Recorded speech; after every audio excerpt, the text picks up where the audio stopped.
हाय viewers, मैं हूं दुआ और आप देख रहे हैं आपका अपना पसंदीदा यूट्यूब चैनल दुआ गार्डनिंग। दोस्तों, आज की वीडियो में मैं आपको बताऊंगी पोर्चुलाटा यानी मोस रोज के प्लांट को हम किस तरह बुशी कर सकते हैं, किस तरह इसको हेल्दी बना सकते हैं और इससे किस तरह ज़्यादा से ज़्यादा फ्लावरिंग हासिल कर सकते हैं।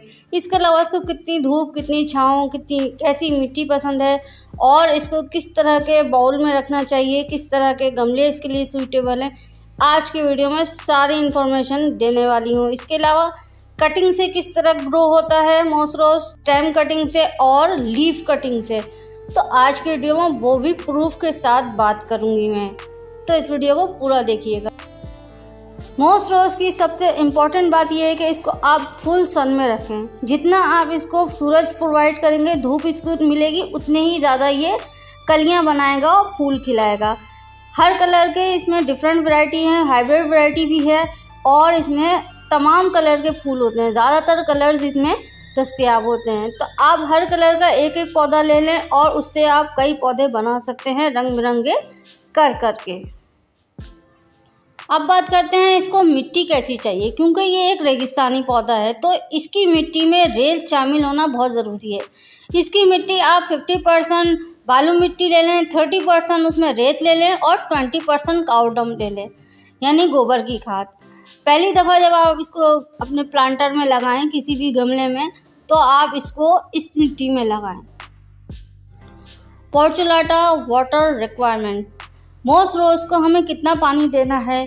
यहाँ पर इसकी मिट्टी आप देख सकते हैं एकदम ड्राई हो गई है। अब मैंने इसको पानी लगाया है और पानी भी इतना नहीं लगाया कि ड्रेनेज होल से फ़ौरन ही निकलना शुरू हुआ। थोड़ा सा पानी देना है, बस छोटे गमले में लगाना है। आप देख सकते हैं मैंने इसको जिस गमले में लगाया है वो इतना ज़्यादा गहरा नहीं है, 4-5 इंच गहरा है और उसका डायामीटर बहुत चौड़ा है, यानी कि इसको खुले बर्तन में, जैसे बाउल शेप होते हैं बर्तन, उसमें लगा सकते हैं आप, या उस तरह के गमलों में जिस तरह हम पुदीना लगाते हैं इस तरह। इसकी रूट्स क्योंकि शैलो रूट्स होती हैं, इसकी नीचे ज़्यादा गहराई तक नहीं जाती, ऊपर ही ऊपर रहती हैं, तो इस वजह से इसको इस गमले में लगाया है ताकि ये अपनी रूट्स को ज़्यादा फैलाए छोटे गमले में और अपनी फ्लावरिंग और स्टेम की जो ग्रोथ है वो ज़्यादा करे। पोर्चुलाटा प्लांट क्योंकि दोस्तों बहुत ज़्यादा घना हो जाता है, इस वजह से इसको हमें हर महीने तो बिल्कुल भी खाद नहीं देनी। फ्लावरिंग सीज़न में जब इसकी नई नई कलियाँ निकलना शुरू हों उस वक्त आप इसको लिक्विड खाद बना कर दें, यानी कि गाय के गोबर को या कोई सी भी खाद हो आपके पास, वर्मी कंपोस्ट, लीफ कंपोस्ट, काऊ डंग कंपोस्ट, किचन वेस्ट कंपोस्ट, कोई सी भी खाद हो, आप इसको पानी में घोल कर दें। क्योंकि ज़ाहिर है इतना घना पौधा है, इसकी हम बार बार खुदाई तो कर नहीं सकते, इसकी मिट्टी को ऊपर से लूज़ करके इसमें खाद हम नहीं दे सकते, तो इस वजह से इसको बेस्ट ये है कि आप इसकी मिट्टी जब बिल्कुल खुश्क हो जाए तब आप इसको खाद वाला पानी दें, यानी फर्टिलाइज करें। मोस रोज को साल में सिर्फ 2 दफ़ा खाद दें, पानी वाली खाद दें, पानी वाली खाद बना कर दें और इसको मार्च के महीने में और अक्टूबर नवंबर के महीने में इसको खाद दें, बस फिर ये आपको ढेर सारी फ्लावरिंग करेगा। मोस रोज में ज़्यादा फ्लावर लेने के लिए, ज़्यादा फूल आने के लिए आपको एक चीज़ ये करनी है कि इसकी स्टेम को इतना लंबा नहीं होने दें। आप देख सकते हैं साथ साथ 8-8 इंच की ये स्टेम्स इसकी ज़्यादातर लंबी हो गई हैं। अब मैं इसको सबको कट कर दूंगी और दूसरे प्लांटर में, दूसरे गमले में लगा दूंगी। गमला ना भी हो तब भी आप कोई भी प्लास्टिक का टूटा हुआ बाउल या प्लास्टिक का टूटा हुआ डब्बा ले लें, उसके नीचे ड्रेनेज होल बना लें गर्म छुरी से और बस गमला तैयार है। प्लांटर के लिए, पौधों के लिए ज़रूरी नहीं है मिट्टी ही का गमला होना चाहिए। कुछ पौधे ऐसे होते हैं जो हर गमले में आसानी से चल जाते हैं, तो ये एक वैसा ही पौधा है, बहुत हार्डी प्लांट है और इसको ज़्यादा केयर भी नहीं करनी पड़ती इसकी। बस इसमें हमें 1-2 चीज़ों का ख्याल रखना है, इसकी मिट्टी सही बनानी है और इसको साल में 2 दफ़ा खाद देनी है पानी वाली। इसके अलावा इसकी स्टेम्स को ज़्यादा लंबा नहीं होने देना है, ज़्यादा लंबी स्टेम हो जाती हैं तो उतनी ही कम फ्लावरिंग होती है। जितना आप इसको प्रून करते रहेंगे टाइम टू टाइम, जैसे ही 5 इंच की स्टेम लंबी हो वैसे ही आप कट कर दें। इसके अलावा इसमें जब ये फुल ग्रोइंग पीरियड में होता है, फुल ब्लूमिंग हो रही होती है, इसमें फूल आ रहे होते हैं, तब आपने एक बात नोट की होगी कि इसमें मिली बग्स का अटैक होता है। मिली बग्स इसका दुश्मन है, तो जब भी इसमें कलियां आने लगें या फ्लावर आने लगें तो आप इस बात का ख्याल रखें। और स्पेशली नीम ऑयल स्प्रे अगर ना हो तो घर में लहसुन और प्याज तो हर किसी के घर में होते हैं, लहसुन और प्याज के छिलकों का पानी बना लें। किस तरह बनाते हैं उसकी एक कंप्लीट वीडियो मेरे पास बनी हुई है मेरे चैनल पर, आप जाके चेक कर सकते हैं। सिंपली उस पानी से आप इसको पूरे को वॉश कर दें तो मिलीबग्स जो है वो नहीं आएंगे इसके ऊपर। मोस रोज़ वैरायटी, मोस रोज़ की स्पेशली 2 वैरायटी हैं। एक तो देसी वाली जो कि यहाँ पे आप देख रहे हैं मेरे पास देसी वाली वैरायटी है, एक होती है हाइब्रिड वैरायटी। जो हाइब्रिड वैरायटी होती है वो सिर्फ साल में एक दफ़ा फ्लावर आते हैं उसमें और फिर वो पौधा ज़्यादातर डेड हो जाता है क्योंकि वो अपनी पूरी कर लेता है मियाद। तो आप इसको जब भी लगाएं हाइब्रिड और देसी दोनों मिक्स करके लगाएं और मिक्स फ्लावर कलर्स के लगाएं, यानी कि जैसे अगर आपने एक गमले में 4 कलर के लगाए हुए हैं हाइब्रिड और देसी मिक्स करके, इसी तरह दूसरे गमले में भी, तो इस तरह आपको पूरा साल जो है ना फ्लावर इसमें मिलते रहेंगे। कटिंग करते रहिए इसकी, जितना ज़्यादा ये छोटा और घना रहेगा उतना ही ज़्यादा आपको इसमें शाखें नज़र आएंगी और उतनी ही ज़्यादा ऑब्वियसली इसमें कलियां होंगी तो फूल भी उतने ही ज़्यादा खिलेंगे। बेसिक इसकी चीज़ है ये।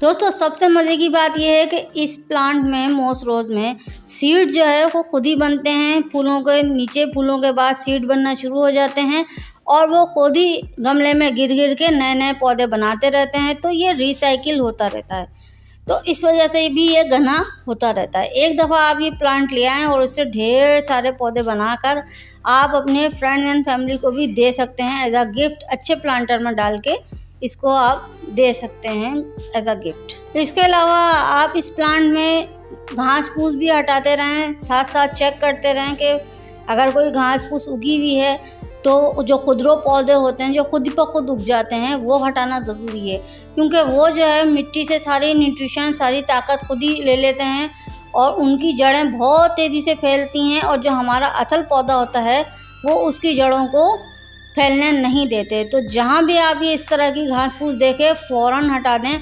और इस तरह आप इसका ज़्यादा ख्याल रख सकते हैं। अब बात करते हैं मोस रोज़ प्रोपगेशन, यानी एक पौधे से कई पौधे बनाना। तो सिंपली हमें क्या करना है, इसकी जितनी भी स्टेम्स लंबी हो रही हैं, लंबी लंबी 6 से 8 इंच की स्टेम, इसको हम काट लेंगे। इसकी जितनी भी शाखें लंबी हो रही हैं सबको कट कर देंगे और उसके बाद उसका जहाँ से हमने कट किया है वो हिस्सा ज़मीन के अंदर जाएगा और ऊपर वाला हिस्सा ऊपर ही रहेगा।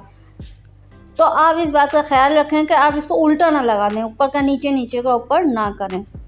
इसके अलावा इसको बहुत ही आसान है, इसमें लीफ भी इसको तोड़ने की ज़रूरत नहीं है। बस आपने एक स्टेम तोड़ी पौधे में से और सीधा जाके गमले में लगा दी। गमले में पहले से पानी दे दें ताकि मिट्टी थोड़ी मुलायम हो जाए और हमारी जो स्टेम है वो बगैर टेढ़ी मेढ़ी हुए बगैर टूटे इस तरह आराम से अंदर चली जाए ज़मीन के यानी मिट्टी में। तो सिंपली इसको यही करना है। मैं इसकी सारी जितनी भी लंबी लंबी स्टेम है इसकी प्रूनिंग कर दूंगी और उससे एक और बहुत सारे प्लांटर बना सकते हैं। इस तरह मैंने यहाँ पे एक प्लास्टिक की बोतल ले ली है, इसको रंग दिया है, थोड़ा सा कलर कर दिया है और अब मैं इसमें डालूँ। जब इसमें फूल खिलेंगे तो ये बेहतरीन खूबसूरत सा एक गुलदस्ते बन जाएगा। तो इस तरह हमने इसकी कटिंग करनी है। आप देख सकते हैं मैंने पहले भी किए हुए, हर थोड़े दिन बाद हर हफ्ते में इसकी कटिंग कर लेती हूँ और इसमें किसी भी किस्म की खाद मैं हर महीने नहीं डालती, सिर्फ साल में 2 दफ़ा इसको पानी वाली खाद देती हूँ।